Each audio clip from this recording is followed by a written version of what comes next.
Teşvede şu kelime başta ne yok de? La ilahe illallahu Muhammedur Resulullah. Şu kelimede nokta yok. Kelimeye bir nokta diyorlar. Ama kelimeye por nokta. Var yok kurunsun sünnet. La ilahe illallah'ın Allah tebarek ve teala sizlere yenilecek edip halk ediptir. Ki la ilahe illallah diyende doğdaklan kıymırlanak.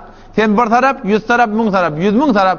Ölüyün çektesin ayda otursak. La ilahe illallah, la ilahe illallah.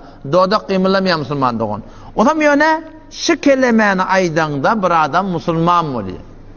Şu an o da Müslüman ne adamlara namazı kıymak farz, arada tutmak farz, zekat vermek farz, şeriatı öğrenmek farz. Sonra iman getirmektir. Ama bir adam geliyor la ilahe illallah Muhammed Resulullah dedi mi?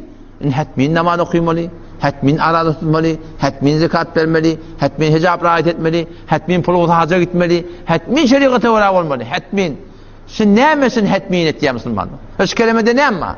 Şu kelimede ne ama ki şu la ilahe illallah Muhammed Resulullah diyende şu kelimeden hem de adı boynun oklayan Müslümandan ha ve de şu kelimeyi eğer biz düşünsek şun maraqi mefhumun düşünsek şu oluyor bizden bir isteği varlık belli oluyor. O da sadece görün o da la ilahe illallah. Beter yenilecek Allah'dan başka la ilahe ilahi yok. İllallah Allah'dan başka. Allah'dan başka ilah yok diye. İlah dediği ne mi? İlah dediği layık ibadet ve layık itaat ve layık muhabbet. Yani vakti bir adam aytıyor la ilahe illallah, yani ben Allah'dan başka hiç kim layık ibadette bilemek, Allah'dan başka ben hiç kim layık itaatte bilemek ve Allah'dan başka ben hiç kim layık muhabbette bilemek. Ben dine Hudaya uğrab olacak dediğiniz. Onun için zaten la ilahe illallah hakkında geliyor da men kâle la ilahe illallah muhlisen dehalel cennet. Her kimse la ilahe illallah ihlasını ayetse cennete girer Peygamber.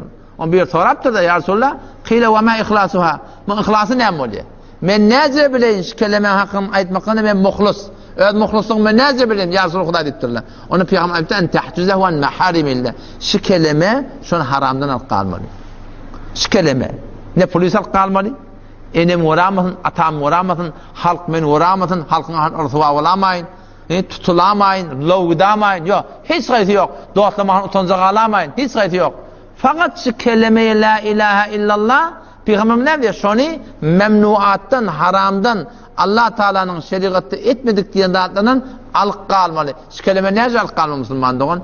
Şu kelimeyi düşünüyorsun alık kalıyorsun. La ilahe illallah. Allah'dan başka layık itaat bilmeyen. Şun mukabilinde Kur'an'da her kimin öz hakkında iki tane soru var. Yani iki yerde soru geldir, yani bir soru var. Allah tecrübesini soracak deyip de cevap verin sana diye. Efera'eyte men ittekada ilahehu heva. Efera'eyte ayetin gördün mü? Men ittekada bir adamı ki tutunup durur. Ne mi tutunup durur? İlahehu heva. Onun ilahı Allah de diye. İlahi heva ve heves. Kahişat-ı nefsaniyetini ilah tutuntur. Sen şunu gördün mü diye Allah'tan. Kim şu? Bela nispet. Bir adamı ki şu camiada ile oraya bolu vermelidir. Halka oraya bolu vermelidir. Huda bilen kasam şun ilahı Allah değil.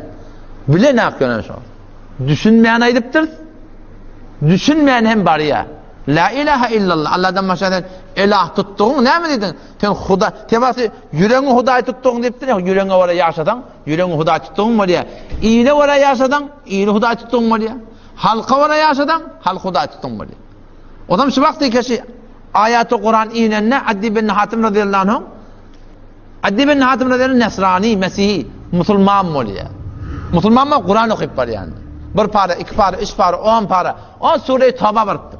Sure-i Tevbe baranna şonuna durup dur şu. Ayı siyek Sure-i Tevbe bardan okuyun şu da. Durup dur şu da. Şu Kur'an'ın hemmete gülüyalak yöne şu töhmet bir deyiptir ha. Şu ayı bir de töhmet, bir de Yahudilere töhmet, bir Mesihilere töhmet. Peygamber'in yanına gelir ya Resulullah şu ayı Kur'an inelekem ayı siyek Sure-i Tevbe bir Yahudilere töhmetçi deyipti. Ne mi deyiptir ayeme göre? İttekadu ahbarahum ve ruhbanahum erbaben min dunillah vel mesih ibn Meryem. İttekadu Yahudiler tutunurlar, ahbarahum öd ulamalarını ve ruhbanahum öd ruhbanlarını erbaben min dunillah, Allah'dan gayrı Rab tutunurlar, Allah'dan gayrı Huda tutunurlar. Ya Resulullah Huda bil ulamaları Huda tutunurlar deyip.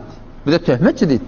Peygamber aytdı diye megerten şu ulamalarınız halal haram edenle, haram halal edenle, yani doğruyu egre edenle, egreyi doğru edenle, siz şolan hahiş, şolan at avrayı tiyliğinden çüreyim, şolara bolmadın mı? Bolluk yani söyle Huda. Şu ibadet etmek de aşırı etti. Elah tutunmak dediği şey. Huda tutunmak dediği şey. Ne şu an camide Müslüman doğan her kim özünü terede çektin. Vakti ki şu an bizim Türkmen seramızda şu şuar kullen hanım adamlarından peşler peş aylan ketpe. İle oraya bol vermelidir nauzu billah dinin tertine.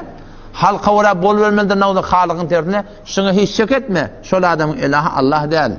Şol adam halka ilah tutuptur. Yani bilen en yakın ayısı da o da. Adi ben adam Kur'an düşünüp var ya. Ya Resulullah bir de töhmetçi diye da. Men ne şu konuşan öyle töhmet haten Hudayın kim? Allah diyerdin. Ama sen kim Huday tülk yapardın? Sen öyle Huday tülk yapardın. Öyle Huday bol olayım. Huday diyenler hudaylıklık etmedi. Hudayın çobanlık etmedi. Kargırlık etmedi. Düktörlük etmedi. Ayarlık etmedi. Erlik etmediler. Sen Huday deyip durdun. Hudaylık etmedin zendiginde. Han Hudaylığı. Han Hudaylığı. Sen zendiginde. Sen öyle Huday mı tuttun? Halancıdan toy tutuyan. Halancıdan yağ tutuyan. Halancıdan meclis tutuyarsın. Halancıdan da cesin teveli tutuyarsın. Halan yerine de gidiyarsın. O sen öyle Huday mı olurlar? Senin Huday ve işin yok ki. O da Müslüman doğan şu kelimeni bir yamaçlardan etmeli. İhlas bilen la ilahe illallah. Allah'dan başka layık ibadet yok. Dine Hudaya oraya vurmalı. Ağır vurun da şey. Şu addi ben hatıma da şu ağır deyiptir. Yarısı töhmetçi deyiptir. Töhmetçi ne mi? Bir Huday tutum da kim? Müslüman doğan şu hukum bizim başına sigara. Bizim bilem de o şuna oraya tağaza din İslam'a oraya yaşaman inşallah. Evvel ahir.